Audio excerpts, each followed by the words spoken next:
ሰላም ጤና ይስጥልን የተከበራችሁና የተወደዳችሁ የጣና ቴሌቪዥን ቤተሰቦች እንደምን ዋላችሁ። አክብሮታዊ ሰላምታችን በያላችሁበት ሁሉ ይድረሳችሁ እያልን የሐምሌ 24 ቀን 2018 ዓ.ም የጣና ቴሌቪዥን የምሽቱን ዜናችን እርሶቹን አስቀድመን እናስደምጣችኋለን። ፋኖ በዋግምራ ታላቅ ተጋድሎ አካሂዷል። በአማራ ሕዝብ ላይ የተቀናጀና የተራዘመ ጦርነት የከፈተው የብልጽግናው ስርዓት በሁሉም የአማራ ሕዝብ ግዛቶች ወታደራዊና ፖለቲካዊ ኪሳራ እየደረሰበት ቀጥሏል። በዛሬው ዕለትም በወሎ ቤት አማራ ጠቅላይ ግዛት ዋግምራ ብሔረሰብ አስተዳደር ዞን በፋኖ በተከፈተበት የሌሊት ኦፕሬሽን ጥቃት ከፍተኛ የሰውና የቁስ ኪሳራ ደርሶበታል። በቀዳሚነት የያዝነው ዜናችን ነው። በአይቀሬው ጦርነት ዙሪያ ጄኔራሎቹ ያልተጠበቀ ማብራሪያ ሰጥተዋል። ህወሓት በበኩሉ ጦርነቱን ከመጀመሩ በፊት የተለመደውን ጥቃት ሊከፈትብኝ ነው የሚለውን ማደናገሪያ ጩኸቱን እየገለጸ ሲሆን ከፕሪቶሪያው የእርቅ ስምምነት በኋላ የብልጽግናው መንግስት አካል የሆኑት ጄኔራል ጻድቃን በበኩላቸው መቀሌ ለመግባት የሚያስፈልገን የአንድ ወር ጊዜ ብቻ ነው ብለዋል። በዝርዝር የተመለከትን የትንታኔ ዘገባችን ነው። ብልጽግና ሁሉንም ሚዲያዎች የመዝጋት ፍላጎቱን አሳውቋል። የኦህዴድ ብልጽግና መንግስት ከስርዓቱ ፍላጎት ውጭ አስተሳሰብ ያላቸውን ግለሰቦች በሚዲያቸው ጋብዘው ማብራሪያ የሚጠይቁ ሚዲያዎችን ተከታትሎ ለመዝጋት እቅድ እንዳለው አሳውቋል። በተለይም ግንቦት 24 ቀን የተካሄደውን የጨረባ ምርጫ ተከትሎ በቀጣዮቹ 5 ዓመታት ፍጹም አፋኝ ሆኖ ለመቀጠል ያለውን ፍላጎት ሚዲያዎችን በመዝጋት ማሳየት ጀምሯል። ዛሬም 2 ሚዲያዎች ሰለባ መሆናቸው ተሰምቷል። ይደመጣል። የካይሮ የተኩስ አቁም ስምምነት ተጥሷል። አሜሪካና ኢራን ከምንጊዜውም በላይ ከባድ የቀጥታ ጦርነት እያደረጉ ይገኛሉ። በጉዳዩ ዙሪያ የተሰሙ አዳዲስ መረጃዎችን ይዘናል፣ እናስደምጣችኋለን። እነዚህንና ሌሎች ዜናዎችን ይዘናል። እስከ መጨረሻው እንድትከታተሉን እየጋበዝን ወደ ዝርዝር ዜናዎቹ እናልፋለን።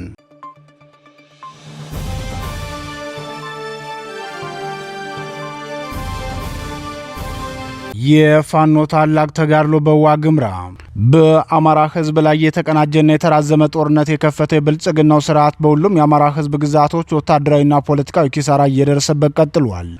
በዛሬው ዕለትም በወሎ ቤት አማራ ጠቅላይ ግዛት ዋግምራ ብሔረሰብ አስተዳደር ዞን በፋኖ በተከፈተበት የሌሊት ኦፕሬሽን ጥቃት ከፍተኛ የሰውና የቁስ ኪሳራ ደርሶበታል።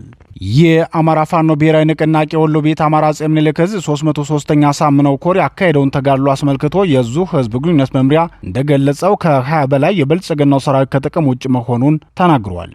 የህዝብ ግንኙነት መምሪያው አክሎም የ303ኛ ሳምነው ኮር አካል የሆነው 14ኛ ወይም ጄኔራል ኃይሉ ከበደ ክፍለ ጦር በዋግምራ ዞን ጋዝጊብላ ወረዳ ቀበሌ 9 ላልኪው በመግባት ጸረ አማራውና አገር አፍራሽ የሆነው የብልጽግናው ሰራዊት ላይ የተሰላና የታቀደ ጥቃት ከፍተዋል።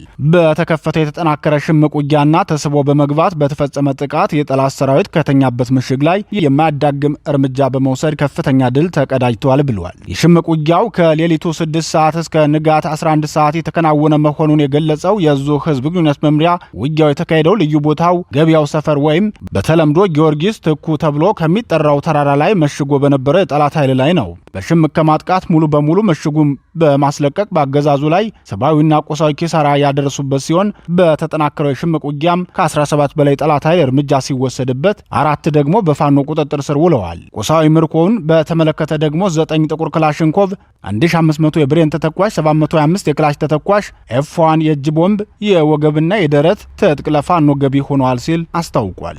የአማራ ፋኖ ብሔራዊ ንቅናቄ አፄ ምኒልክ ዕዝ በተከታታይ ብርቱ ተጋድሎ በማድረግ ባለፉት 5 ቀናት 4 ከተሞችን መቆጣጠሩ አይዘነጋም። የዙ ዋና አዛዥ አርበኛ ድርሳን ብርሃኔም የፋኖ ሰራዊት በከተሞች ሲገባ መከተል ያለበትን ወታደራዊ ዲሲፕሊን ማሳሰቢያ መስጠቱ ይታወሳል።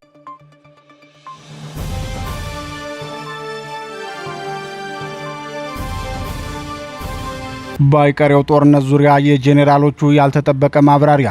ህወሓት በአማራ ርስቶች ላይ ወረራ ለመፈጸም የሚጠብቀው ዛሬ የሚጠናቀቀውን የ12ኛ ክፍል መልቀቂያ ፈተናን መጠናቀቅ ብቻ መሆኑን የጣና ቴሌቪዥን ምንጮች ገልጸዋል።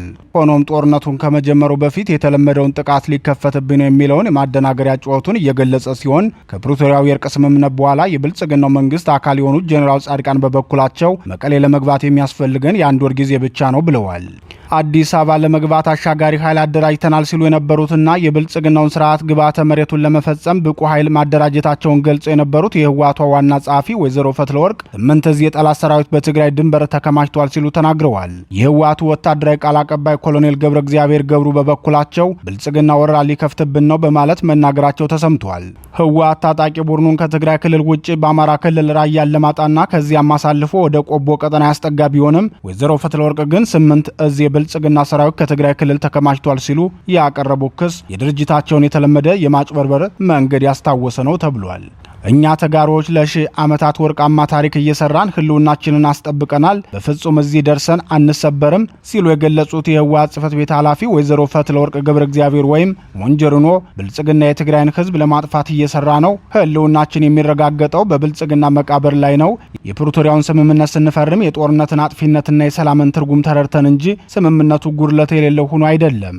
በሰላማዊ መንገድ የትግራይን መልሶ ማገገምና ግንባታ ለማስጀመር ፍትህና ተጠያቂነት እንዲረጋገጥ የሰደደውና የተፈናቀለው ህዝብ ወደ ቀየው እንዲመለስ ነጻ ያልወጣው ህዝብ ነጻ እንዲወጣ ተስፋ ተደርጎ ነው የተፈራረም ነው። ሆኖም የፌዴራል መንግስት ከ8 በላይ የሰራዊት ህዝቦችን ከ4 በላይ ሜካናይዝድ ክፍለ ሰራዊትና ተጨማሪ አቅሞችን ወደ ትግራይ ድንበሮች አስጠግቶ ይገኛል። እኛ ግን እንደ ህዝብ እስከሚያጠፋን አንጠብቅም፣ አንፈቅድምም በማለት ህዝቡ ለጦርነት እንዲነሳ ጥሪ አድርገዋል። የፕሪቶሪያውን ስምምነት በተመለከተ በተደጋጋሚ ጊዜ እንደተገለጸው ህወሓት ስንቱን አንቀጾች እንደጣሰና እነዚህን ሁሉ ጥሰቶች ሲፈጽምም የኦህዴድ ብልጽግናው መንግስት ምን ያህል ተባባሪው እንደሆነ መዘገባችን ይታወሳል። አሁን ላይ ህወሓት ሙሉ በሙሉ ወደ ጦርነት ለመግባት የመጨረሻ የሚለውን ዝግጅቱን አጠናቆ ምናልባትም በቀጣዮቹ 48 ወይም 72 ሰዓታት ውስጥ ጦርነቱን ሊጀምር እንደሚችል ይታመናል። በዚህ ጉዳይ አስተያየታቸውን የሰጡት የቀድሞ ኤታማዦር ሹምና የፕሪቶሪያው ተደራዳሪ ጄኔራል ጻድቃን ገብረተንሳይ በበኩላቸው የጦርነቱን መጀመር በጉጉት እየጠበቁት መሆኑን ገልጸው ጦርነቱ ከተጀመረ በአንድ ወር ጊዜ ውስጥም ትግራይን መቆጣጠር እንደሚያስችላቸው ተናግረዋል።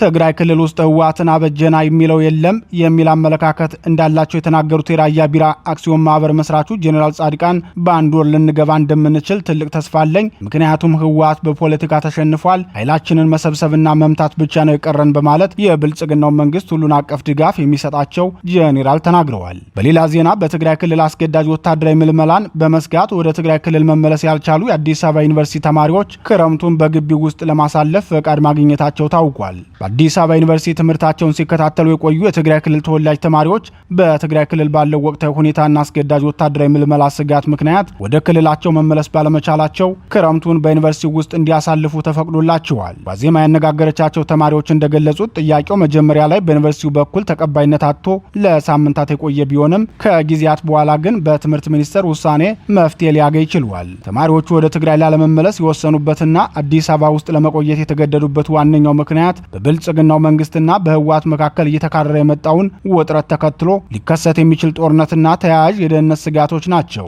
ተማሪዎቹ አስገዳጅ ወይም በፈቃደኝነት የሚደረግ ማንኛውም አይነት ወታደራዊ ምልመላ ለመደበኛ ህይወታቸውም ሆነ ለወደፊት የትምህርት ጉዟቸው ትልቅ አደጋ እንደሆነ ተናግረዋል። ከዚህ በተጨማሪም አንዳንዶቹ ተማሪዎች የትራንስፖርት ወጪን የመሸፈን አቅም የሌላቸው በመሆኑ አዲስ አበባ ለመቆየታቸው ተጨማሪ ምክንያት እንደሆነ አስረድተዋል። እንደ ተማሪዎቹ ገለጻ ጥያቄው በተደራጀ መንገድ የቀረበው በሰኔ ወር መጀመሪያ አካባቢ ሲሆን የ286 ተማሪዎች ስም ዝርዝር ተዘጋጅቶ ለአዲስ አበባ ዩኒቨርሲቲ የተማሪዎች ልማትና ስኬት ጽሕፈት ቤት በደብዳቤ ለማስገባት ተሞክሮ የነበረ ቢሆንም ዩኒቨርሲቲው ከላይ የመጣ መመሪያ የለም፣ ጥያቄያችሁን ማስተናገድ አንችልም በማለት ደብዳቤውን ሳይቀበል ቀርቷል። ከሳምንታት ቆይታ በኋላ ጥያቄ ያቀረቡ ተማሪዎች ቁጥር 344 መድረሱን የገለጹልን ምንጮች የዩኒቨርሲቲው አንድ ከፍተኛ አመራር ጉዳዩ ፖለቲካዊ ይዘት ያለው በመሆኑ ዩኒቨርሲቲው ጣልቃ መግባት እንደሌለበት በመጥቀስ ጥያቄያቸውን ለትምህርት ሚኒስቴር ቢያቀርቡ የተሻለ እንደሚሆን እንደነገሯቸው አስረድተዋል። በዚህም መሰረት ጥያቄው ለትምህርት ሚኒስቴር ከቀረበ ከአንድ ወር በኋላ ሚኒስቴር መስሪያ ቤቱ ጥያቄውን በመቀበሉ ተማሪዎቹ በዩኒቨርሲቲው እንዲቆዩ ይሁንታ ተሰጥቷቸዋል ሲል ዋዜማ ዘግቧል።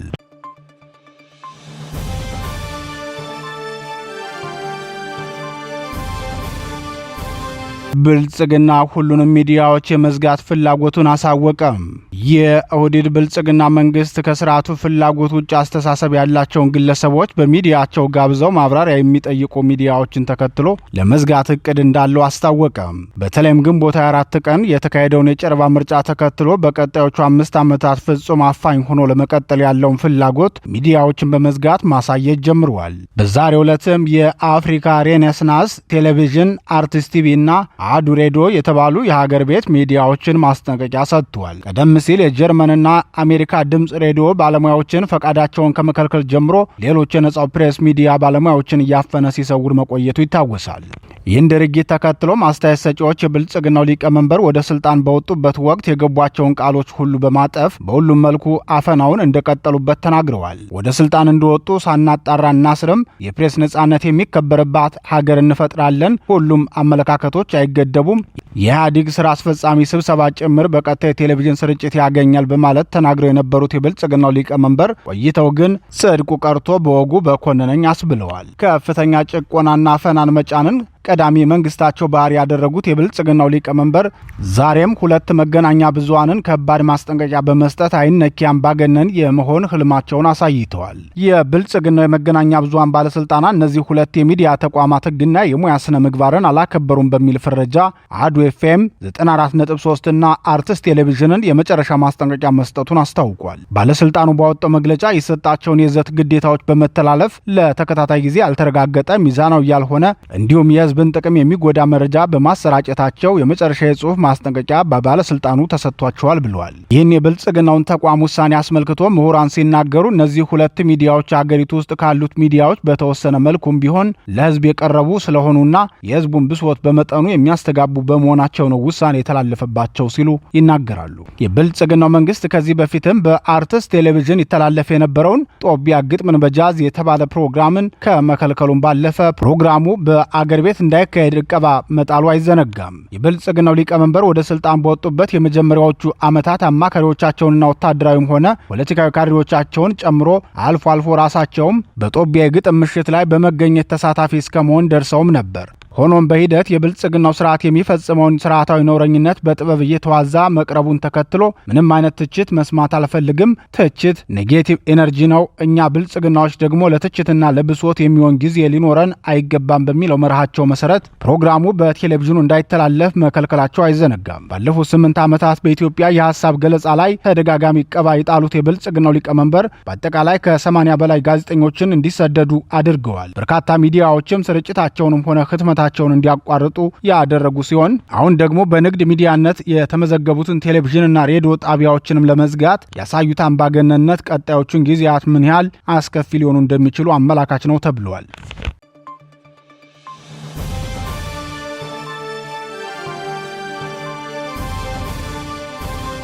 የመካከለኛው ምስራቅ ቀጠና በአሁኑ ወቅት በታሪኩ ታይቶ በማይታወቅ ከፍተኛ ወታደራዊ፣ ፖለቲካዊና ኢኮኖሚያዊ ውጥረት ውስጥ ገብቷል ተብሏል። በአሜሪካና በኢራን መካከል የተቀሰቀሰው ቀጥተኛ ግጭት መባባስ ቀጠናውን ብቻም ሳይሆን መላው ዓለምን ኢኮኖሚ እያናጋው ይገኛል ተብሏል። በቀጠና ያለው ወታደራዊ ግጭት አዲስና አስፈሪ ምዕራፍ ውስጥ መግባቱን የዜና ምንጮች በሰበር ዜና እየዘገቡ ይገኛል። አልጀዚራ በሰፊው እንዳዝነበበው በአሜሪካና በኢራን መካከል ያለው ግጭት ከፍ ብለው አሜሪካ በደቡብ ኢራን በሚገኙት ሽም ደሴትና አህቫዝ ከተማ ላይ ከባድ የአየር ድብደባ ፈጽማለች። ይህን ውጥረት ለማርገብና በጋዛ የተኩስ አቁም ስምምነት ለማድረግ በካይሮ የዲፕሎማሲ ንግግሮች እየተደረጉ ቢሆንም ቢቢሲ ኒውስ እንደዘገበው ግን የቀጠናው ግጭት ለማርገብ የተደረገው አጭር የተኩስ አቁም ስምምነት ሙሉ በሙሉ ተቋርጧል። በዚህ ምክንያት በአሜሪካ ጦርና በኢራን መካከል የሚሳኤልና የድሮን ጥቃቶች በከፍተኛ ሁኔታ እንደገና ቀጥለዋል ነው የተባለው። የግጭቱ አድማስ በፍጥነት እየሰፋ መምጣቱን ያመላክተው ሮይተርስ ደግሞ የሳውዲ አረቢያ የነዳጅ ተቋማት በድሮን ጥቃት መመታታቸውን ተከትሎ ሪያድ ከአሜሪካ ጋር በመተባበር በኢራቅ በሚገኝ የኢራን ደጋፊ ሚሊሻዎች ላይ የአየር ጥቃት መክፈቷን መዘገባችን ይታወሳል። ወታደራዊ ቀውሱ በዚሁ ሲያበቃ በግብጽ ደሚያታ ወደብ ላይ በነዳጅ ጫኝ መርከቦች ላይ የድሮን ጥቃት መፈጸሙ በስዊዝ ቦይ በኩል የሚደረገው ዓለም አቀፍ የነዳጅ ኤክስፖርትና የባህር ላይ ንግድ ላይ ከፍተኛ ስጋትን ደቅኗል የተባለው ይህ ወታደራዊ ፍጥጫ በቀጠናዊ ሀገራትና በዓለም አቀፍ ንግድ ላይ ያሳደረ ያለው ተጽዕኖ እጅግ የከፋ ነው። ዘ ኢኮኖሚስት በትንታኔው እንዳስረዳው የኢራንና አሜሪካ ጦር በተለይም በተባበሩት አረብ ኤምሬቶችና ሳውዲ አረቢያ ላይ ከፍተኛ የደህንነት ስጋት የደቀነ ሲሆን በርካታ ዓለም አቀፍ የአየር በረራዎች እንዲሰረዙ ምክንያት ሆኗል ብሏል። ከሁሉም በላይ ደግሞ ለዓለም የነዳጅ ንግድ ወሳኝ የሆነው የሆርሙዝ ስትሬት የባህር መስመር መዘጋቱ በዓለም አቀፍ የነዳጅ ገበያና አቅርቦት ላይ ትልቅ መናወጥን ፈጥሯል። የስትራቴጂክ ጥናት ማዕከል በጥናቱ ሪፖርት እንደሚያስጠነቅቀው ከሆነ የአሜሪካና የኢራን ጥቃት እየተባባሰ መሄዱ የባህር ሰላጤው ቁልፍ የመሰረተ ልማት አውታሮች የዓለምን የኃይል አቅርቦት ሰንሰለትና የጠቅላላው ቀጠና መረጋጋት በከፍተኛ ደረጃ አደጋ ላይ ጥሎታል ብሏል። የመካከለኛው ምስራቅ ቀውስ ከቀጠናዊ ወታደራዊ ግጭት አልፎ የዓለምን የዲፕሎማሲና የኢኮኖሚ መዋቅር እየፈተነ ያለ አደገኛ ሁኔታ ላይ ሲልም በጥናቱ አስጠንቅቀዋል።